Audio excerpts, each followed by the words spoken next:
Welcome to wishful ಅಡುಗೆ ಮನೆ. ಇವತ್ತು ಬಾಳೆಕಾಯಿಂದ ಒಂದು ಸೂಪರ್ ಆಗಿರೋ ರೆಸಿಪಿನ ಮಾಡೋಣ.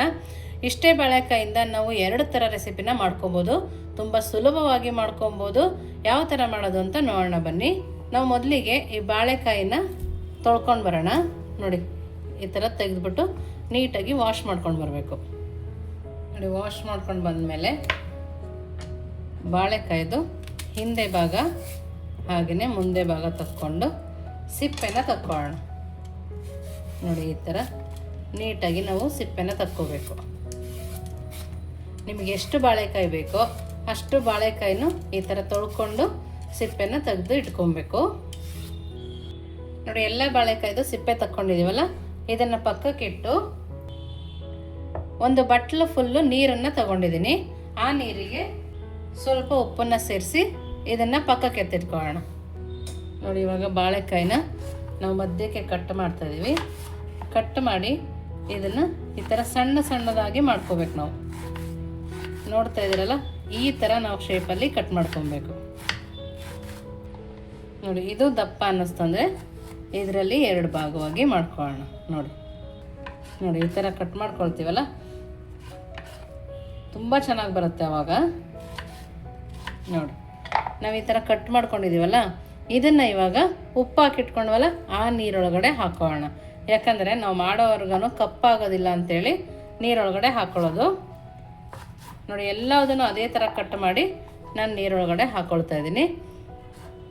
ನೀವಿನ್ನೂ ನಮ್ಮ ವಾಟ್ಸಪ್ ಗ್ರೂಪಿಗೆ ಜಾಯಿನ್ ಆಗಿಲ್ಲ ಅಂದರೆ ವಿಶ್ಫುಲ್ ವಾಟ್ಸಪ್ ಗ್ರೂಪ್ಗೆ ಜಾಯಿನ್ ಆಗೋದನ್ನು ಮರಿಬೇಡಿ.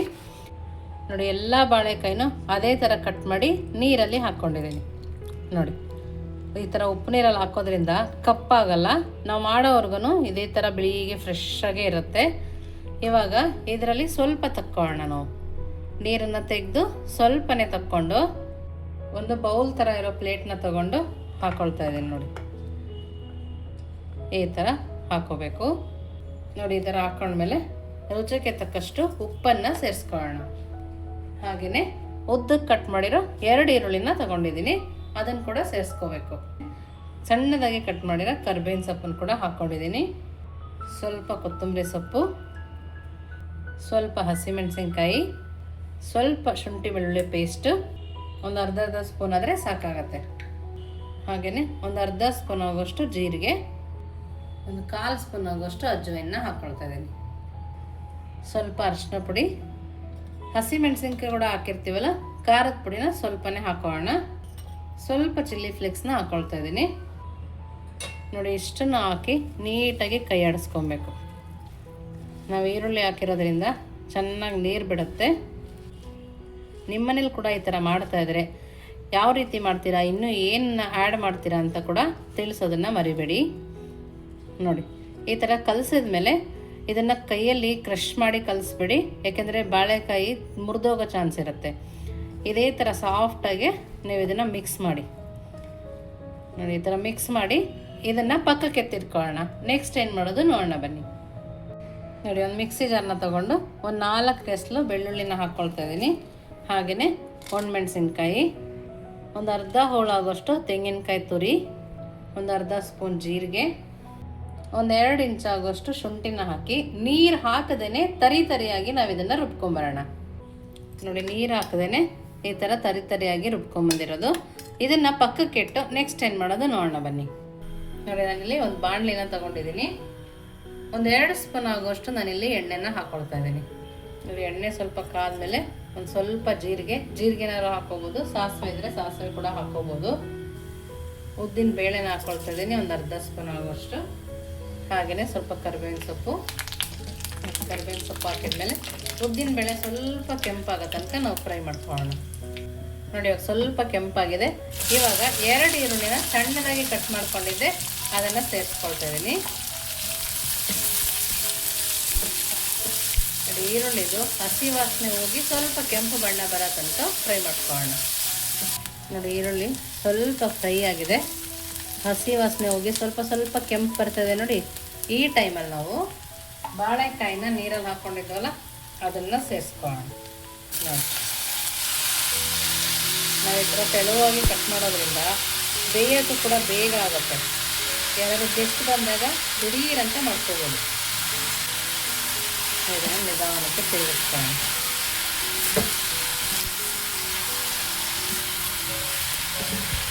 ಈ ಥರ ತಿರುಗಿಸ್ಕೊಂಡು ರುಚಿಗೆ ತಕ್ಕಷ್ಟು ಉಪ್ಪನ್ನು ಸೇರಿಸ್ಕೊಳ್ಳೋಣ.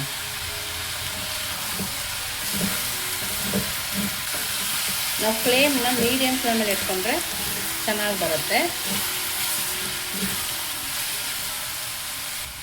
ನೋಡಿ, ಇವಾಗ ಮೀಡಿಯಮ್ ಫ್ಲೇಮಲ್ಲಿ ಇಟ್ಟಿದ್ದೀನಿ. ಒಂದು 5 ನಿಮಿಷ ಲಿಡ್ಡನ್ನು ಕ್ಲೋಸ್ ಮಾಡ್ಕೊಳ್ಳೋಣ. ನೋಡಿ, 5 ನಿಮಿಷ ಬೇಯಕ್ಕೆ ಇಟ್ಕೊಂಡಿದ್ದೀವಲ್ಲ, ಅಷ್ಟರೊಳಗೆ ಇಲ್ಲಿ ಮ್ಯಾರಿನೇಟ್ ಮಾಡಿಟ್ಟಿದ್ವಲ್ಲ, ಅದಕ್ಕೆ ಇವಾಗ 1 ಬೌಲ್ ಆಗೋಷ್ಟು ಕಡಲೆ ಹಿಟ್ಟನ್ನು ಹಾಕ್ಕೊಳ್ತಾ ಇದ್ದೀನಿ. ಹಾಗೆಯೇ 2 ಸ್ಪೂನ್ ಆಗೋಷ್ಟು ಅಕ್ಕಿ ಹಿಟ್ಟು ಕೂಡ ಸೇರಿಸ್ಕೊಳ್ತಾ ಇದ್ದೀನಿ.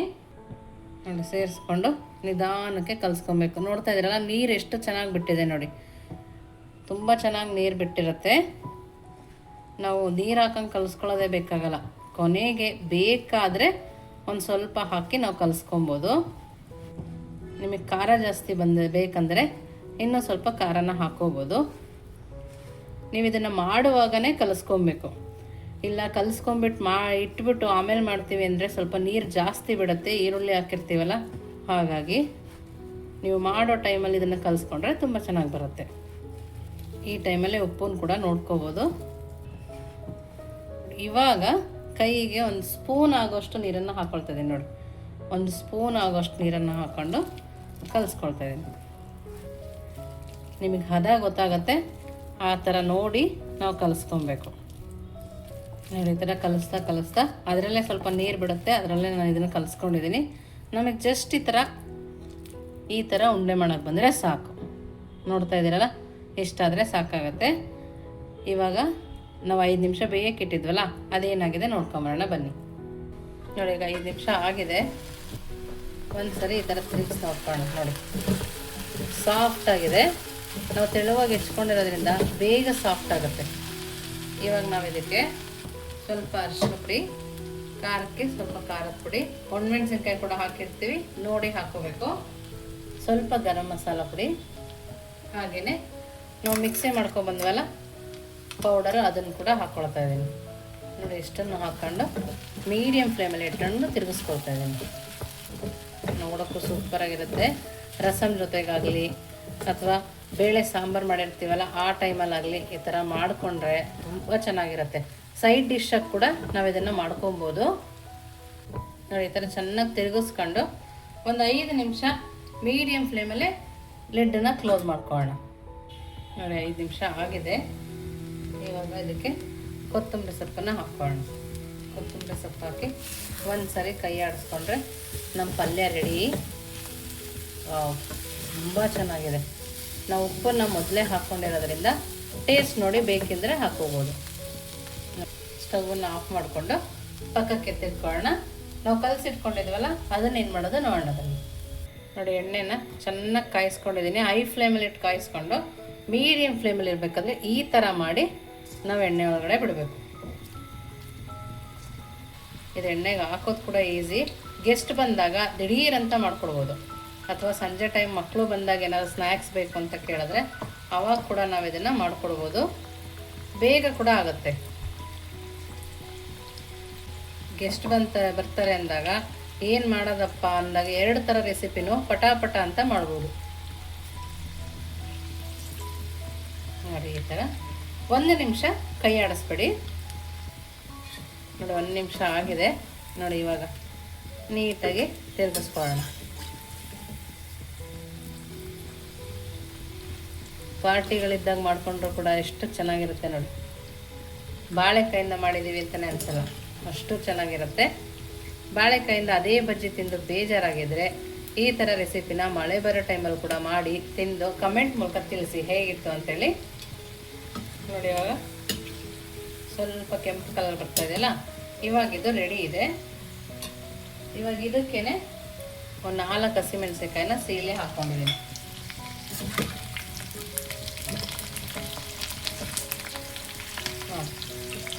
ಈ ಥರ ಆಗಿದೆ. ಇವಾಗ ತಕ್ಕೊಳ್ಳೋಣ. ನೋಡ್ತಾ ಇದ್ದೀರಲ್ಲ, ಸೌಂಡ್ ಕೂಡ ಎಷ್ಟು ಚೆನ್ನಾಗಿದೆ, ಎಷ್ಟೇ ಕ್ರಿಸ್ಪಿಯಾಗಿದೆ.